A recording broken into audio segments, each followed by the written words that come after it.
నమస్కారం అండి. ఈ నెల ఏప్రిల్ 13 చాలా శక్తివంతమైన రోజు. మీ జీవితంలో కొత్త వెలుగులు నింపే వారుదిని ఏకాదశి రోజు. మన నిత్య జీవితంలో ఎన్నో రోజులుగా ఏదో తెలియని వెలితితో బాధపడుతున్న ఆర్థిక ఇబ్బందులు, మానసిక అశాంతి, కుటుంబంలో తరచూ వచ్చే చిన్న చిన్న కలహాలు మిమ్మల్ని ఉక్కిరిబిక్కిరి చేస్తున్నా ఈ రోజు నేను చెప్పబోయే విషయం వింటే మీరు ఖచ్చితంగా ఆశ్చర్యపోతారు. ఎందుకంటే మన జీవితంలో ఎదురయ్యే అతిపెద్ద సమస్యలకైనా చాలా చిన్న చిన్న సులభమైన పరిష్కారాలు మన పురాణాలలో, శాస్త్రాలలో దాగి ఉన్నాయి. అలాంటి ఒక అద్భుతమైన, అత్యంత శక్తివంతమైన రహస్యాన్ని ఇప్పుడు మీకు చెప్పబోతున్నాను. అదే వారుదిని ఏకాదశి. సాక్షాత్ ఆ మహావిష్ణువు అనుగ్రహాన్ని పొంది మన తలరాతను మార్చుకునే అద్భుతమైన అవకాశం ఈ వారుదిని ఏకాదశి మనకు కల్పిస్తుంది. ఈ వీడియో పూర్తిగా చూశాక మీలో ఒక కొత్త ఎనర్జీ రావడం ఖాయం. అసలు ఈ వరుదిని ఏకాదశి రోజున ఏ రాశి వారు ఎలాంటి పరిహారాలు చేస్తే వారి జీవితం పూల పాన్పులా మారుతుందో, ఏ చిన్న పనులతో ఆ వైకుంఠనాథుడి కరుణ కటాక్షాలు మనపై కరుణిస్తాయో చాలా ఆసక్తికరంగా, వివరంగా ఈ వీడియోలో మనం తెలుసుకోబోతున్నాం. ఈ వీడియో ఎక్కడ కూడా స్కిప్ చేయకండి. వీడియోని లైక్ చేయండి. ఎందుకంటే మీ రాశి గురించి చెప్పే ఆ ఒక్క మాట మీ రేపటి భవిష్యత్తును మార్చేయవచ్చు. మనందరికీ తెలుసు, ఏకాదశి అనగానే ఆ శ్రీవారికి ఎంతో పవిత్రమైన రోజు అని. నెలలో 2 ఏకాదశులు వస్తున్నాయి. ఒకటి శుక్లపక్షంలో అయితే మరొకటి కృష్ణపక్షంలో వస్తుంది. అందులోనూ ఈ వారుదిని ఏకాదశికి ఒక ప్రత్యేకమైన, విశిష్టమైన స్థానం ఉంది. ఈ రోజున భక్తి శ్రద్ధలతో ఉపవాసం ఉండి ఎవరినైతే స్వామివారిని ఆరాధిస్తారో వారి పాపాలు తొలగిపోవడమే కాకుండా వారి మనసులోని కోరికలన్నీ నెరవేరుతాయని శాస్త్రాలు ఘోషిస్తున్నాయి. కానీ మీకు తెలుసా, అందరూ ఒకేలాంటి పూజలు చేయడం కంటే మన పుట్టిన రాశిని బట్టి, మన జాతకాన్ని బట్టి ఆ పరమాత్మకు ఇష్టమైన నైవేద్యాన్ని సమర్పిస్తే ఆ ఫలితం 100 రెట్లు ఎక్కువగా ఉంటుంది. అవును, మీరు విన్నది నిజమే. మీ రాశికి సరిపోయే చిన్న నైవేద్యం మీ జీవితంలో పెద్ద మార్పును తీసుకురాగలదు. ఇక మీలో చాలా మందికి తమ రాశి ప్రకారం ఏం చేయాలో తెలుసుకోవాలనే ఆతృత ఇప్పటికే మొదలై ఉంటుంది. ముందుగా మనం మేషరాశి వారి గురించి మాట్లాడుకుందాం. మేషరాశి వారు సహజంగానే చాలా చురుకుగా, ఎంతో ఉత్సాహంగా ఉంటారు. కానీ కొన్నిసార్లు అనుకోని ఆటంకాలు వారిని కృంగదీస్తాయి. ఈ వారోదిని ఏకాదశి రోజున మేషరాశి వారు ఆ శ్రీ మహావిష్ణువుకు తియ్యటి బూందీ లడ్డులను నైవేద్యంగా సమర్పించండి. మీ మనసులో ఉన్న భారాన్నంతా ఆ దేవుడి పాదాల దగ్గర పెట్టి భక్తితో ఆ నైవేద్యాన్ని సమర్పించండి. అలా చేయడం వల్ల మీ జీవితంలోకి కొత్త కాంతి వస్తుంది. సంతోషం, అష్టైశ్వర్యాలు మీ ఇంట తాండవిస్తాయి. ఆ దేవుడి ఆశీస్సులు మీకు పూర్తిగా దక్కుతాయి. అలాగే వృషభ రాశి వారి విషయానికి వస్తే మీరు జీవితంలో ఎప్పుడు స్థిరత్వాన్ని, శాంతిని కోరుకుంటారు. కానీ అప్పుడప్పుడు ఆర్థికపరమైన ఒడిదుడుకులు మిమ్మల్ని భయపెడుతూ ఉంటాయి. ఈ ఏకాదశి రోజున మీరు చేయాల్సిన అతి ముఖ్యమైన పని ఒకటి ఉంది. ఆ శ్రీవారికి పంచామృతాలతో అభిషేకం చేయడం లేదా నైవేద్యంగా సమర్పించడం. పాలు, పెరుగు, స్వచ్ఛమైన నెయ్యి, తేనె మరియు పంచదార, ఈ 5 కలయిక పంచామృతం. ఎంత అద్భుతంగా ఉంటుందో కదా ఈ సమర్పణ. మీ చేతులతో భక్తిగా ఈ పంచామృతాన్ని స్వామికి అర్పించి చూడండి. మీ ఆర్థిక ఇబ్బందులన్నీ మంచులా కరిగిపోతాయి. డబ్బుకు సంబంధించిన ఆందోళనలన్నీ తొలగిపోయి మీ ఇంట్లో ప్రశాంతత నెలకొంటుంది. ఇక మిథున రాశి వారి గురించి చెప్పాలంటే వీరికి ఆలోచనలు చాలా వేగంగా ఉంటాయి. కానీ కొన్నిసార్లు కుటుంబ సభ్యులతో, ముఖ్యంగా వైవాహిక జీవితంలో చిన్న చిన్న అపార్థాలు వస్తుంటాయి. ఇలాంటి వారు ఈ వారుదిని ఏకాదశి నాడు కమ్మటి పెసరపప్పుతో చేసిన హల్వాను స్వామివారికి నైవేద్యంగా పెట్టండి.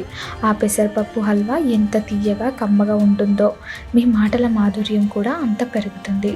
మీ జీవిత భాగస్వామితో ఉన్న బంధం మరింత దృఢంగా మారుతుంది. ఇంట్లో నవ్వులు విరుస్తాయి. మిత్రులారా, విషయాలను ఎంత ఆసక్తికరంగా ఉన్నాయో చూస్తున్నారు కదా. మన ప్రాచీన పద్ధతిలో ఎంతటి నిగూఢమైన అర్థం దాగుందో అర్థమవుతుంది కదా. ఈ వీడియో మీకు నచ్చుతుందని, మీ మనసుకు దగ్గర అవుతుందని నేను నమ్ముతున్నాను.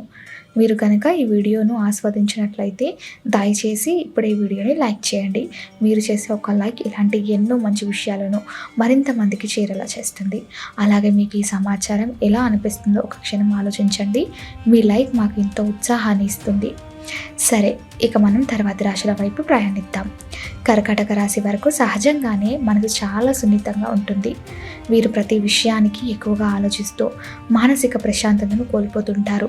ఇలాంటి వారు ఈ ఏకాదశి నాడు స్వచ్ఛమైన పాలతో స్వేచిన స్వీట్లను శ్రీ మహావిష్ణువుకు నైవేద్యంగా పెట్టండి. పాలు ఎంత స్వచ్ఛంగా తెల్లగా ఉంటాయో మీ మనసు కూడా అంతే ప్రశాంతంగా మారుతుంది. మీలోని ఆందోళనన్నీ తొలగిపోయి ఒక అద్భుతమైన మానసిక ప్రశాంతతని మీరు అనుభూతి చెందుతారు. అలాగే సింహరాశి వారి గురించి చూస్తే వీరు ఎప్పుడు నాయకత్వ లక్షణాలతో సమాజంలో గొప్పగా ఉండాలని కోరుకుంటారు. మీరు మీ పేరు ప్రతిష్టలు మరింతగా పెరగాలనుకుంటే, గౌరవ మర్యాదలు దక్కాలనుకుంటే బెల్లంతో చేసిన స్వీట్లను ఆ లక్ష్మీనారాయణుడికి సమర్పించండి. ఆ స్వామి కరుణతో మీరు పట్టిందల్లా బంగారం అవుతుంది.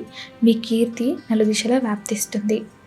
కన్యరాశి వారు తమ జీవితంలో ఎన్నో కలలు కంటారు. వాటిని నిజం చేసుకోవడానికి రాత్రింబవలు శ్రమిస్తూ మీ కోరికలు త్వరగా నెరవేరాలంటే ఈ వారుదిని ఏకాదశి రోజున పాలతో చేసిన ఆహార పదార్థాలను స్వామికి నైవేద్యంగా పెట్టండి. దేవుని దయతో మీ శ్రమకు తగ్గ ప్రతిఫలం దక్కుతుంది. మీ ఇంటి వాతావరణం అంతా సంతోషంగా మారుతుంది. ఇక తులారాశి వారి విషయానికి వస్తే మీరు జీవితంలో బ్యాలెన్స్ మెయింటైన్ చేయడానికి ఎంతో ప్రయత్నిస్తుంటారు. ఈ పవిత్రమైన రోజున తులారాశి వాళ్ళు తెలుపు రంగులో ఉండే స్వీట్లను దేవుడికి సమర్పించడం చాలా మంచిది. ఇలా చేయడం వల్ల మీ జీవితంలో ఎదురయ్యే అడ్డంకులు తొలగిపోయి శుభ ఫలితాలు మిమ్మల్ని వెతుక్కుంటూ వస్తాయి. ఆనందం మీ తలుపు తడుతుంది. ఇంత మంచి విషయాలు తెలుసుకుంటున్నప్పుడు మనసుకి ఎంత ప్రశాంతంగా ఉందో కదా. ఈ పరిహారాలు కేవలం ఏదో శాస్త్రంలో రాసి ఉన్నాయని గుట్టిగా చేయడం కాదు. మనసు పూర్తిగా సంపూర్ణ విశ్వాసంతో చేసినప్పుడు మాత్రమే ఆశించిన ఫలితం వస్తుంది. భగవంతుడికి మనం ఇచ్చే ప్రసాదం కన్నా మనం చూపించే భక్తి, ప్రేమ చాలా ముఖ్యం.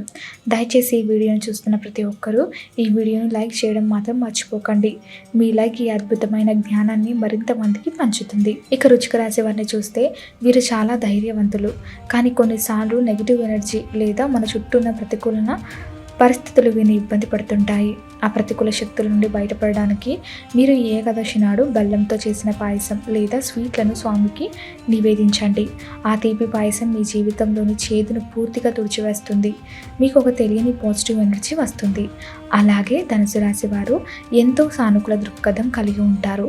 ఈ రోజున మీరు పసుపు రంగులో ఉండే పండ్లను లేదా లడ్డూలను నైవేద్యంగా పెడితే మీ అదృష్టం రెట్టింపు అవుతుంది. పసుపు రంగు సాక్షాత్ శ్రీ మహావిష్ణువుకి ఇష్టమైన రంగు కాబట్టి మీ జీవితంలోకి సంతోషం, అదృష్టం వరదలా వచ్చి పడతాయి. మకర రాశి వారు కష్టపడి పనిచేయడంలో ముందుంటారు. మీరు తమ కష్టాలకు తగిన ప్రతిఫలం ఆశించి కొన్నిసార్లు నిరాశకు గురవుతుంటారు. ఈ ఏకాదశి నాడు మీరు లడ్డూలు మరియు పాలతో చేసిన పదార్థాలు నైవేద్యంగా స్వామికి అర్పించండి. ఆ భగవంతుడి ఆశీస్సులతో మీ కష్టాలు తీరిపోయి కుటుంబంతో కలిసి సంతోషంగా గడిపే అవకాశాలు పెరుగుతాయి. కుంభరాశి వారు ఎప్పుడు ఇతరులకు సహాయం చేయాలని తప్పిస్తుంటారు. మీ ఆర్థిక పరిస్థితులు మెరుగుపడడానికి, సంపద వృద్ధి చేయడానికి ఈ రోజున కొబ్బరితో చేసిన స్వీట్లను నైవేద్యంగా సమర్పించండి. కొబ్బరి స్వచ్ఛతకు ప్రతీక. ఈ నైవేద్యంతో మీ ఇంట్లో సిరి సంపదలు వృద్ధి చెందుతాయి. చివరిగా మీనరాశి వారు పటిక బెల్లం లేదా బూందీ లడ్డులను భక్తి శ్రద్ధలతో దేవుడి ముందు ఉంచి నమస్కరించుకోండి. మీ జీవితంలో ఎదుర్కొంటున్న కష్టాలన్నీ మాయమైపోయి ఆ మహావిష్ణువు దయతో మీ సంతోషం రెట్టింపు అవుతుంది. చూశారు కదా, ఈ విశ్వాన్ని నడిపించే ఆ మహావిష్ణువు కరుణ పొందడానికి మనం పెద్ద పెద్ద యాగాలు చేయాల్సిన అవసరం లేదు. మనసులో కల్మషం లేకుండా ఆ దేవుడి పైన అపారమైన నమ్మకంతో మన రాశికి సరిపడే చిన్న చిన్న నైవేద్యాలు సమర్పిస్తే చాలు. ఆ పరమాత్మ మన వెంటే ఉండి మనల్ని కాపాడుతాడు. ఈరోజు మనం మాట్లాడుకున్న ఈ విషయాలు కేవలం సమాచారం మాత్రమే కాదు, మన జీవితాన్ని సంతోషంగా మార్చుకునే ఒక అద్భుతమైన మార్గం. ఈ వీడియో చూస్తున్న నా మాటలు వింటున్న మీకు మనసులో ఒక తెలియని ప్రశాంతత, అంతులేని ఆశ పుట్టుకొచ్చిందని నేను ఖచ్చితంగా చెప్పగలను. నిజంగా ప్రతి ఒక్కరి జీవితంలోనూ ఎన్నో కష్టాలు ఉంటాయి. కానీ ఆ కష్టాలను ఎదుర్కొనే ధైర్యం ఇచ్చేదే, దారి చూపించేది ఇలాంటి అద్భుతమైన ఆధ్యాత్మిక విషయాలే. మీ మనసులోని భారాన్ని దించి సంతోషంగా మీ రోజును ప్రారంభించండి. మీ అందరిపైన ఆ మహావిష్ణువు ఆశీస్సులు ఎల్లప్పుడూ ఉండాలని మనస్ఫూర్తిగా కోరుకుంటూ ఈ వీడియోకి తప్పకుండా ఒక లైక్ ఇచ్చి మీ వాళ్ళందరికీ షేర్ చేయమని ఆశిస్తున్నాను. సంతోషంగా ఉండండి, నవ్వుతూ ఉండండి. మీ రాశి ప్రకారం మీరు ఏం చేయబోతున్నారు కామెంట్లో చెప్పండి. ఈ వీడియోను మీ దగ్గరి వారికి షేర్ చేయండి. శుభమస్తు.